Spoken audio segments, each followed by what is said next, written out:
मैं हूं गौरव वाजपेयी और आप देख रहे हैं जी न्यूज। शख्सियत एक खास, एक वो व्यक्तित्व जिन्होंने अपने जीवन काल में बहुत सारे आयाम हासिल किए। हम उन शख्सियत से आपको रूबरू कराते हैं। उसी परिप्रेक्ष्य में आज हमारे साथ में कार्तिकेय शंकर दीक्षित जी हैं।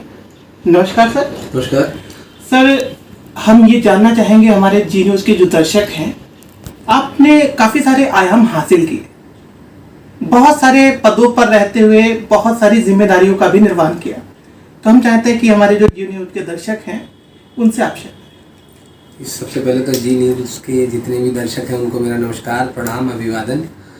और मैं कार्तिकेय दीक्षित, आप जैसा भैया ने बताया, मैं कानपुर का मूल निवासी हूँ। लखनऊ में मेरी शिक्षा दीक्षा हुई है। मैंने यहीं से लॉ किया, यहीं से लॉ में मास्टर्स किया है। और मेरा सार्वजनिक जीवन से विशेष रूप से जुड़ाव रहा। कारण मेरा परिवार, मेरे संस्कार और राष्ट्रीय स्वयंसेवक संघ रहा। और मेरे पिताजी संघ के स्वयंसेवक रहे और भारतीय जनता पार्टी के सक्रिय कार्यकर्ता रहे। मेरे ताऊ जी संघ के स्वयंसेवक और संघ के दायित्वधारी कार्यकर्ता रहे। सर, जब हम संघ की बात करते हैं जी जी, तो उसके जो नियम संयम जो रहते हैं वो दुनिया से भिन्न है जी। अगर सामाजिक परिवेश की बात करते हैं तब जी, तो उन जिम्मेदारियों को शुरुआत से ही हमें, जैसा कि जानकारी है कि आपने भिन्न भिन्न पदों से बचपन से ही शुरुआत कर दी थी, तो क्या रहा सर जो शिक्षा दीक्षा आपकी कहाँ से हुई और भिन्न भिन्न पदों के विषय में थोड़ा सा बताएं। शिक्षा दीक्षा मेरी शिशु मंदिर और विद्या मंदिर से हुई जी। शिशु मंदिर में पंचम तक और उसके बाद फिर द्वादश तक विद्या मंदिर में, 12th तक विद्या मंदिर में मैं रहा। और संघ का बाल्यकाल का ही मैं स्वयंसेवक हूँ। और संघ ने ही मेरा व्यक्तित्व निर्माण और मेरा निर्माण किया, मैं कह सकता हूँ। क्योंकि संघ का काम है व्यक्तित्व निर्माण करना, व्यक्ति का निर्माण करना, समाज का निर्माण करना। और संघ का काम है व्यक्ति से समाज और समाज से राष्ट्र का निर्माण करना। उसका नाम है राष्ट्रीय स्वयंसेवक संघ। इसका मतलब वो राष्ट्रीयता पे ही फोकस करके मूलभूत राष्ट्रीय सिद्धांतों पर ही आपको तैयार करता है, आपके और अपने राष्ट्रवाद की बात करता है। विश्व का सबसे बड़ा स्वयंसेवी संगठन है, स्वयंसेवकों का निर्माण करता है, व्यक्तित्व निर्माण करता है। तो उसने ही मुझे आज जो भी दिया, संस्कार दिए, परिवार को संस्कार दिए, मुझे आज जो भी मिला संघ से मिला। और मेरा परिचय संघ से है। मुझे बहुत ही ज़्यादा, मैं अपने आप में गर्व महसूस करता हूँ, गौरवान्वित महसूस करता हूँ कि मैं संघ का स्वयंसेवक हूँ। सर, आप बच्चे जो होते हैं वो चंचल होते हैं और फिर वो पद जो गरिमा होती है उसको कैसे क्या निर्वहन किया, उसको थोड़ा हम चाहेंगे कि दर्शकों से आप साझा करें। वो शिशु मंदिर में होता ये था कि हम लोग का था कि सेनापति बनते थे, अनुशासन प्रमुख बनते थे, कक्षा प्रमुख बनते थे। तो मैं उसमें शिशु मंदिर में अपने यहाँ जुगल देवी सरस्वती शिशु मंदिर में अनुशासन प्रमुख था अपने विद्यालय का, कक्षा पंचम तक का। और वो चुनाव हुआ, उसमें मैं अनुशासन प्रमुख बनाया गया। उसमें आपका बौद्धिक और भाषण देखते हैं जी। तो मेरा भाषण हुआ उसमें हॉल में, जिसको हम लोग शिशु मंदिर की भाषा में विशाल कक्ष बोलते हैं। तो विशाल कक्ष में भाषण हुआ। उस भाषण में सबको एक विषय दिया जाता है, एक समय दिया जाता है। उस समय के अंतराल में आपको भाषण देना और उसके बाद अनुशासन प्रमुख बना के विद्यालय के अनुशासन की व्यवस्था देखनी होती है। सर, ये जो अनुशासन की बात करते हैं तो क्या अनुशासन मतलब प्रॉपरली आप वहाँ पर रख पाते थे कि या स्वयं एक छोटे क्या अवस्था होगी उस समय आपकी? क्लास 5th में पढ़ता था। 2000 ये समझ लीजिए कि मुझे लगता है 4 या 5 में मैं 5th में था। 4 वहाँ तब मैं कक्षा पंचम में था जुगल देवी में। तो अनुशासन तो संघ सिखाई देता है और संघ अपने स्वयंसेवकों को अनुशासन का पालन कर रहे हैं कि नहीं कर रहे हैं, दायित्व देके वो समझ लेता है। संघ में सर कब से आपने जो मतलब इसमें सक्रिय भूमिका में जो निभाते चले आ रहे हैं उसको थोड़ा सा बता दें। मैंने 2012 में संघ शिक्षा वर्ग प्रथम वर्ष किया था। उसके पहले मैंने प्राथमिक किया, फिर द्वितीय वर्ष मेरा गोरखपुर से हुआ। और संघ का दायित्वधारी कार्यकर्ता मैं प्राथमिक शिक्षा वर्ग के बाद से ही हो गया था। तब मैं बाल विद्यार्थी प्रमुख था अपने जिले का, सायम का। बिल्हौर जिला पड़ता है संगठन की दृष्टि से। उसका मतलब बाल विद्यार्थी प्रमुख था अपने खंड का। फिर उसके बाद फिर जिले का पदाधिकारी हुआ, फिर जिले का महाविद्यालय विद्यार्थी प्रमुख हुआ। फिर उसके बाद मैं युवा मोर्चा में जिला मंत्री हुआ और उसके बाद ऐसे ही सब चलता चला आया। उसके बाद फिर युवा मोर्चा की दृष्टि से युवा मोर्चा के राष्ट्रीय नेतृत्व के साथ मैंने दिल्ली चुनाव में उनके साथ काम किया जी। और संघ के तमाम वर्गों में व्यवस्था और ऐसा रह के धीरे धीरे वो एक स्टेप बाय स्टेप कड़ी से कड़ी बनती चली गई और काम करने का तरीका बनता चला आया। संघ काम करना सिखा देता है, आपको चलना सिखा देता है। सर ये जो बचपन में तो आपने बहुत सारे पदों पर रहते हुए जिम्मेदारी भी निभाई और उनका सफल निर्वहन भी किया, यानी कि 12th पास किया, फिर क्या जो आपकी जिम्मेदारियां तय हुई? एक जैसे ही आपका 12th हो जाता है उसके बाद आप थोड़े धीरे अपने आप में और अपने विषय में थोड़ा आप सोचने लगते हैं जी।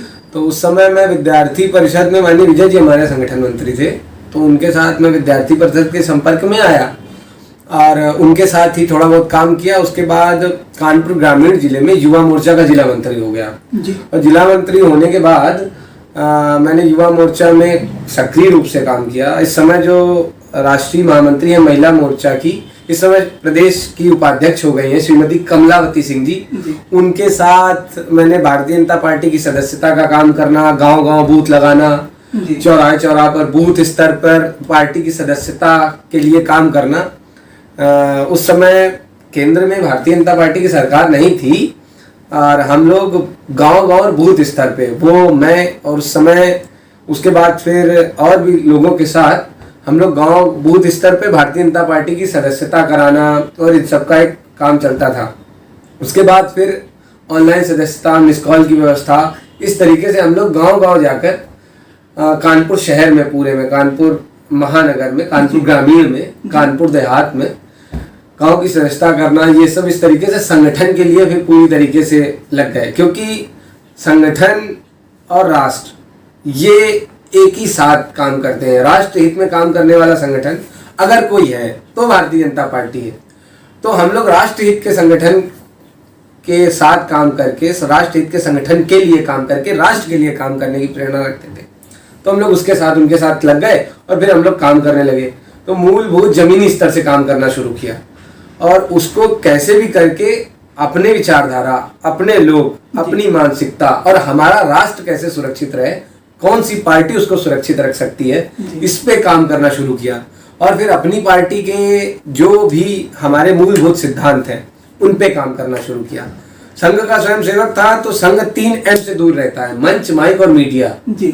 तो संघ के जो आयाम है, संघ के जो अनुसांगिक है, भारतीय जनता पार्टी संघ का एक अनुसांगिक संगठन है जी, उसमें काम किया और उसके साथ फिर धीरे धीरे समाज के साथ काम करना शुरू किया। सर ये जो दिशा आपकी है, कोई चीज हमें प्रेरित करती है और प्रेरणा को लेकर के फिर हम आगे बढ़ते हैं जी। तो ऐसे ही कुछ कोई प्रेरणा स्रोत आपकी जिंदगी में जो आइडल हुआ आपके, वो कौन रहा है जिसको देख करके आप आगे बढ़े, या परिवार में ऐसा कोई सदस्य जिसकी वजह से आप प्रेरित होकर के इस जो राजनीतिक का क्षेत्र है या संघ है, संगठन है, इसके क्षेत्र में आए हैं? मैं अगर सच पूछा जाए तो मैं प्रभावित अपने बाबा से हुआ। डॉक्टर सीताराम दीक्षित मेरे बाबा थे, चिकित्सा अधिकारी से थे वो। तो वो समाज सेवा पे कुछ ज़्यादा ही तवज्जो देते थे और वो, उनका मूलभूत सिद्धांत था कि अगर हम हमारा समाज के प्रति काम नहीं कर सकते तो हम किसी के लिए काम नहीं कर सकते जी। तो हम अपने बाबा जी से, फिर अपने पिताश्री श्री रविशंकर दीक्षित जी से प्रभावित हुए, फिर आगे आए तो फिर हमारे जिले में जो हमारे वरिष्ठ नेता थे, जो हमारे वरिष्ठ पदाधिकारी थे, उनसे काम करने की प्रेरणा मिली, वो सब सीखा, फिर कैसे क्या किया जा सकता है। और आसपास रोज अखबारों में कुछ ना कुछ देखा करता था कि आज ये अधिवेशन हुआ, ये हुआ, ये हुआ, तो उससे अंदर एक ज्वाला सी भड़कती रहती थी कि क्यों हम अपने ही देश में, अपने ही समाज में, अपने ही लोगों के बीच में अपने लोगों की मदद करने में सक्षम नहीं हो पा रहे हैं। देश की स्थिति उस समय जब 2014 के पहले थोड़ी ज़्यादा दयनीय थी और उत्तर प्रदेश की स्थिति तो 2017 के पहले तक काफ़ी ज़्यादा नाजुक रही है। भगवान कृष्ण के और माता रानी के ऐसे चित्र समाज में अमूमन लगाए जाने लगे। मैं लखनऊ में पढ़ रहा था तो मैंने देखा कि एक होर्डिंग लगा हुआ है, आपत्तिजनक तरीके से भगवान राधा कृष्ण का चित्र लगा हुआ है, उसमें सार्वजनिक स्थान पर लगा हुआ है, लेकिन विरोध करने वाला भारतीय जनता पार्टी के अलावा, राष्ट्रीय स्वयंसेवक संघ के अलावा, भारतीय जनता युवा मोर्चा के अलावा वहां पे कोई नहीं था। इसका मतलब समाज में कहीं ना कहीं या तो भय बैठ चुका था या फिर समाज हित में काम करने वाले लोग ही नहीं थे। इन सब चीज़ों को ध्यान में रखते हैं तो लगता है कि हमें ही कुछ करना पड़ेगा अपने लिए, तो उन सब चीज़ों को ध्यान में रख के फिर काम करना पड़ा। फिर युवा मोर्चा में अगर काम करने का जब अवसर मिला तो युवा मोर्चा में प्रदेश नेतृत्व में श्रीमान अभिजात मिश्रा जी राष्ट्रीय महासचिव भी रहे युवा मोर्चा के, उस समय प्रदेश महामंत्री थे युवा मोर्चा के, तो उनसे सीखने का मौका मिला। उन्होंने आंदोलन की राजनीति को सिखाया और जमीन पे काम किया। आंदोलन, अगर आज कहीं भी आंदोलन की बात आती है तो उत्तर प्रदेश में उनका नाम आता है जी। अगर हम लोग बात करते हैं तो वर्तमान के प्रदेश अध्यक्ष श्रीमान प्रांशुदत्त द्विवेदी जी, राष्ट्र हित में काम करने की वजह से वो कई बार जेल गए उस समय, उसके बाद आज वो प्रदेश अध्यक्ष हैं। राष्ट्र निर्माण के लिए उनको भी जेल जाना पड़ा तो वो भी जेल गए। से कई लोग जिनका सिर्फ यही रहा कि वो कैसे क्या करें, जैसे इस वर्तमान में प्रदेश अध्यक्ष हैं श्रीमान स्वतंत्र देव जी, इन्होंने भी आंदोलन की राजनीति करी। ये बड़े जमीनी कार्यकर्ता थे, कानपुर में आपने बहुत समय दिया और आप जमीन से ऊपर उठ के आए। जैसे कहते हैं 2 तरीके के नेता होते हैं, ग्रास रूटर और पैराशूटर जी। भारतीय जनता पार्टी में ग्रास रूटर नेता मिलेगा आपको, अन्य पार्टियों में पैराशूटर नेता मिलेगा। हमारी पार्टी में जो नीचे से बढ़ने वाले नेता हैं वो मिल जाते हैं आपको, वो जो नीचे से अंकुरित होकर आते हैं, और अदर पार्टियों में ऊपर से नीचे आने वाले मिलेंगे। पैसा है तो आ गए, और क्या कहते हैं नेता के पुत्र है तो आ गए। जरूरी नहीं है भारतीय जनता पार्टी में हमने प्रधान सेवक दिया, सबने प्रधानमंत्री दिए। ये हमारा रहा। सर, जैसे अभी हाल में ही इलेक्शन होने हैं, उसको लेकर के क्या मतलब तैयारियां हैं और आपके क्या कयास लगाते हैं, किस तरीके से क्या संभावना बन रही है? हाल में चुनाव होने हैं, भारतीय जनता पार्टी पूरी तरीके से काम कर रही है। उसने 5 साल काम किया है और 5 साल मन लगाकर काम किया है। हमारे काम कागजों में कम और जमीन पे ज़्यादा है। हमने जनता में 5 साल में सिद्ध कर दिया है कि अपराध मुक्त उत्तर प्रदेश हो सकता है। उत्तर प्रदेश के बाहर लोग कल्पना नहीं कर सकते थे कि अपराध मुक्त उत्तर प्रदेश भी हो सकता है, लेकिन माननीय योगी जी की सरकार ने अपराध मुक्त उत्तर प्रदेश बनाया है। किसी भी जाति का हो, किसी भी धर्म का हो, किसी भी वर्ण का हो, अगर वो अपराधी है तो उसको सजा मिली है। हमने विकास का काम भी किया है। कानपुर का रहने वाला हूँ, कानपुर की मेट्रो का काम जितनी तेजी से हुआ है ये कानपुर की जनता जानती है, वो लगभग पूरा होने वाला है। संगठन में भी संगठन महामंत्री जी ने अपना एक मूलभूत संगठन का ढांचा मजबूत बना रखा है। हमारे यहाँ बहुत ही अच्छी व्यवस्थाएं संगठन में भी तैयार की गई हैं। सब माननीय अध्यक्ष, माननीय संगठन मंत्री जी, माननीय क्षेत्रीय अध्यक्ष, इन्होंने खूब काम किया है। जनता के बीच में इन्होंने दिखाया है कि जनता की भारतीय जनता पार्टी पहली बार किसी सरकार ने हर साल अपना रिपोर्ट कार्ड जनता के सामने प्रस्तुत किया है। हमने काम अच्छे किए हैं। जनता हमको दोबारा मौका देगी, भारतीय जनता पार्टी की दोबारा सरकार बनाएगी, इसमें कोई दो राय नहीं। जैसे कि देखा जा रहा है कि विपक्षी जो पार्टियां हैं लगातार हमला बोल रहे हैं बीजेपी सरकार को, चाहे वो महंगाई का मुद्दा हो, बेरोजगारी का हो, या फिर अभी हाल में ही चंदा चोर, और इस तरीके से काफी हमला जो बोलते हुए कुछ टिप्पणी करना चाहेंगे आप? अब जिन्होंने चंदा चोर बोला है वो इसके पहले भी बहुत कुछ बोलते चले आए। जिन्होंने आरोप लगाया उन्होंने इसके पहले जब वो सत्ता में थे तो कुछ ऐसे अपशब्द बाकी नहीं रखे जी। एक व्यक्ति, एक सरकार है, एक पार्टी, सरकार ने एक पार्टी है, उसने एक समय नारा दिया था तिलक तराजू और तलवार, इसके आगे आप लोग भी जानते हैं क्या कहा था। उसके बाद दूसरी जो है, जो चंदा चोर बता रही है, वो खुद टोटी तक चुरा ले गए थे, इसको भी जनता जानती है कि किसने क्या किया। तीसरे जो हैं उनके बारे में अगर चर्चा करते हैं तो उनका नाम लेते ही लोग हंसना शुरू कर देते हैं। वो हमें क्या बताएंगे कि कौन क्या करेगा, कौन क्या नहीं करेगा। हम कार्यकर्ता से खड़े हुए हैं, कार्यक्रम से खड़े हुए हैं। हम कोष पे महत्व नहीं देते, हम कार्यकर्ता, कार्यक्रम और कार्यालय पे महत्व देते हैं। हम कार्यालय पे बैठ के योजना बनाते हैं, कार्यक्रम करते हैं और अपने कार्यकर्ताओं पे ध्यान देते हैं। मैं भारतीय जनता पार्टी का एक बहुत ही साधारण, बहुत ही छोटा कार्यकर्ता हूँ, युवा मोर्चा का एक अदना सा कार्यकर्ता हूँ, लेकिन मैं अगर अपनी पार्टी में अपने अध्यक्ष से, अपने किसी भी पदाधिकारी से मिलने का समय मांगता हूँ तो बड़ी आसानी से मिलता है। मेरी बात सुनी जाती है। जरूरी नहीं है कि मेरे नाम के आगे अगर व्यक्ति विशेष का वो वर्ग ही या जाति जुड़ी हो तभी हमारी बात सुनी जाए। हमारे यहाँ हर जाति वर्ग के लोग काम करते हैं, उसमें किसी भी तरीके का पक्षपात नहीं है। जरूरी नहीं है कि हम एक परिवार से आए या एक नाम हो या एक लास्ट नेम हो तभी मेरी सुनी जाए। तो ये सिर्फ भारतीय जनता पार्टी में ही है और कहीं नहीं है। सर, आपको अगर जैसे पार्टी कोई बड़ा पद देती है या बड़ी जिम्मेदारी सौंपती है तो क्या आपके जो उद्देश्य रहेंगे या जो एक मुद्दे रहेंगे वो खास तौर से विशेष क्या मुद्दे हैं जो आप लेकर के समाज के प्रति जो निभाएंगे? मैं संघ का स्वयं सेवक हूँ, राष्ट्रवाद पे ही काम करूंगा। पार्टी अगर मुझे जिम्मेदारी देगी तब भी मैं राष्ट्रवाद पे काम करूंगा, राष्ट्र हित पे काम करूंगा, राष्ट्र के लिए काम करूंगा, क्योंकि हमारा मूलभूत सिद्धांत राष्ट्रवाद है। हम सुरक्षित तभी रह सकते हैं जब हमारा राष्ट्र सुरक्षित रहेगा, और हमारा राष्ट्र सुरक्षित तब रहेगा जब हम राष्ट्र हित के काम करेंगे। हमारा प्रत्येक कदम, हमारा उठना बैठना जब राष्ट्र हित में होगा तभी हम राष्ट्र हित में काम कर सकते हैं। तो भारतीय जनता पार्टी अगर मुझको कोई जिम्मेदारी देती है, अगर मुझे इस योग्य समझती है कि वो मैं उसकी सेवा कर पाऊँ तो मेरा बहुत बड़ा सौभाग्य होगा, तो मैं सिर्फ और सिर्फ राष्ट्र हित का काम करूंगा, युवाओं के लिए काम करूंगा, क्योंकि मैं खुद एक युवा हूँ और युवाओं को आगे बढ़ाऊंगा। जो मुझे व्यक्तिगत लगता है जहाँ पे थोड़ी बहुत कमियां हम लोग युवाओं के बीच में आ रही हैं उनको कैसे दूर किया जाए, इन पे काम करेंगे। और कहीं ना कहीं एक वर्ग विशेष जो अपने आप को अगर उपेक्षित समझता है तो उनके साथ काम करेंगे, उनको साथ लेके काम करेंगे। हमें तो संघ में संगच्छध्वम संवदध्वम सम्मो मनांस जानताम सिखाया गया है, उसी के आधार पे हम काम करेंगे।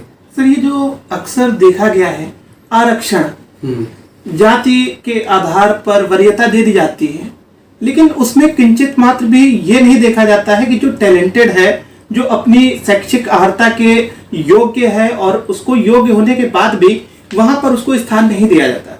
उस पर भी आप कुछ टिप्पणी करेंगे सर? है क्या कि आरक्षण कहीं ना कहीं नुकसान तो पहुंचाता है, इसमें कोई संदेह नहीं है, लेकिन सूर्य और शौर्य ये किसी परिचय के मोहताज नहीं होते हैं। तो होता यह है कि अगर आपके पास शौर्य है और अगर आप स्वयं सूर्य हैं या अगर आपका गुरु सूर्य है तो आपको प्रकाश की आवश्यकता आपका सूर्य खुद ही देगा, और ज्ञान, संस्कार, विचारधारा, इनको आवश्यकता नहीं होती कि आप इसका परिचय दें। आपका व्यक्तित्व, आपकी विचारधारा इसका परिचय स्वयं दे देती है।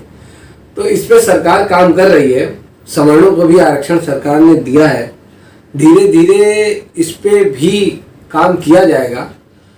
कहीं हद तक लोगों का मानना है, जनता मांग करती है कि इस व्यवस्था को आय के आधार पर, व्यवस्था के आधार पर किया जाए।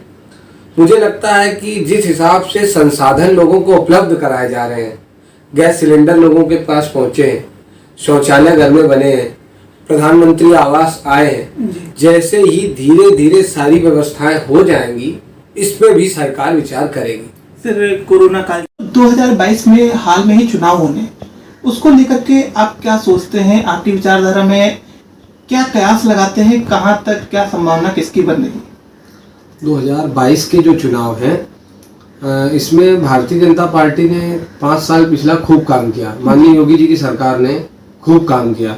संगठन भी पूरी तरीके से लगा रहा, अपना रिपोर्ट कार्ड जनता के सामने ले जाता रहा जी।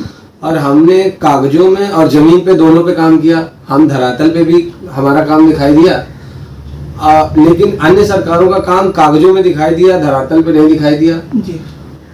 चाचा भतीजे का डिस्प्यूट हो गया तो चाचा ने मार ले गए पैसे, ये काम नहीं हुआ। लेकिन भारतीय जनता पार्टी की सरकार में ऐसा कुछ नहीं था। ये डबल इंजन की सरकार थी जी। केंद्र और प्रदेश दोनों ने साथ में काम किया और एक साथ जनता के बीच में अपने काम को दिखाया। हमने समाज में अनाज दिया, अगर कोई, ताकि कोविड के दौरान कोई भूखा न रहे, तो पर्याप्त अनाज घर घर की व्यवस्था उत्तर प्रदेश सरकार ने की। संघ ने भी वितरण का कार्यक्रम अपने स्तर पर चलाया जी। निचले स्तर पर भारतीय जनता पार्टी के कार्यकर्ताओं ने और पदाधिकारियों ने अपनी भोजन व्यवस्था और अपना एक किचन चलाया जी। हमने डोर टू डोर कैंपेन किया, काम किया। 2000 वैश्विक महामारी को देखते हुए भी उत्तर प्रदेश की आबादी विश्व के कई ऐसे देश हैं उनसे ज्यादा है, लेकिन उसके बावजूद उत्तर प्रदेश ने कोविड को सबसे पहले कंट्रोल किया, क्योंकि हमारा नेतृत्व अच्छा था, हमारा मुख्यमंत्री अच्छा था। हाँ, और हमारे साथ काम करने वाले भारतीय जनता पार्टी के पदाधिकारी पूरी तरीके से सक्रिय थे। लोग घर से कम निकले, लॉकडाउन लगाया गया, सरकार का ने पूरी तरीके से सख्ती से काम किया और हमने कंट्रोल किया। बात आती है 2022 के चुनाव की, तो 2022 के चुनाव में देखें तो भारतीय जनता पार्टी के काम खूब दिखाई दिए। मेट्रो कानपुर में बन रही है, कई जगह बन रही है। कोई कानपुर में एक बहुत बड़ा नाला है जो कि आज इस माननीय मोदी जी की सरकार में उस मतलब इतने बड़े नाले को कवर किया गया, उसमें वाटर रिसोर्समेंट प्लांट लगाया गया, उसको गंगा जी में नहीं मिलने दिया गया, उसका सब चीज़ें व्यवस्थित हुई। इन सब चीज़ों पे सरकार ने निचले स्तर पे काम किया। कानपुर में आज गंगा जी साफ है और पूरे लोग कहते थे कानपुर में गंगा जी का पानी आचमन लायक नहीं है, लेकिन कानपुर वास्तव में कानपुर में ही आज आप देखेंगे सब जगह सबसे ज्यादा दूषित आप कानपुर को मानते थे, लेकिन अब ऐसा नहीं है। गंगा जी साफ हुई है क्योंकि वो हमारी माँ है, उन पे प्रॉपर काम किया गया है, उनकी व्यवस्थाओं को ध्यान पे रखा गया है। हमने निचले स्तर पर, जमीनी स्तर पर काम किया है। माननीय दीनदयाल जी की अंत्योदय योजना को ध्यान में रखा है और उनकी अंत्योदय योजना के आधार पर काम किया है कि समाज पे खड़े अंतिम व्यक्ति तक लाभ पहुंचाने का काम भारतीय जनता पार्टी की माननीय योगी जी की सरकार ने किया है। तो 2022 में कोई संदेह नहीं है कि योगी जी की सरकार ही आएगी। लोगों ने आरोप लगाया ये वो वगैरह वगैरह, लेकिन ऐसा कुछ नहीं। सर, आखिरी में हम ये चाहेंगे कि जो कोरोना काल चल रहा है, एक सभी के लिए वैश्विक महामारी काफी है जो खतरनाक भी है और तीसरी लहर का भी आगाज हो चुका है, तो उसमें हम चाहेंगे कि हमारे जो जी न्यूज के दर्शक हैं उनसे आप क्या कहना चाहेंगे? जी न्यूज के दर्शकों से मैं यही कहना चाहूंगा कि आप घर पर रहें, सुरक्षित रहें, आवश्यक हो तभी घर से बाहर जाएं। जितना हो सके अपनी आवश्यकताओं को कुछ समय के लिए उसको थोड़ा सा संकुचित या कर लें या थोड़ा सा मूलभूत आवश्यकताओं पे ही ध्यान दें और मास्क लगाएं, क्योंकि हम हैं तो हमारा परिवार है। हम अपने परिवार का ध्यान तभी रख पाएंगे जब हम सुरक्षित रहेंगे, हम स्वस्थ रहेंगे। अपने आप का विशेष ख्याल रखें। सारी सब व्यवस्थाएं कैसा कुछ जो भी हो, हमें चिकित्सक के पास न जाना पड़े इसका पहले से ही ध्यान रखें। घर पे ही अपने आप पे होमवर्क करें, आत्मचिंतन करें, आत्म व्यवस्थित हो, आत्मनिर्भर हो, यही कहना चाहूंगा। और आप सभी जी न्यूज के पत्रकार, जी न्यूज के दर्शक और जी न्यूज परिवार सुरक्षित रहे, ये मेरी ईश्वर से कामना है। धन्यवाद सर। तो ये थे हमारे साथ में कार्तिकेय सिंह, जिन्होंने अपने व्यक्तित्व से संबंधित, पार्टी से संबंधित, संगठन और संघ के तमाम चीजों को, अनुभवों को साझा किया।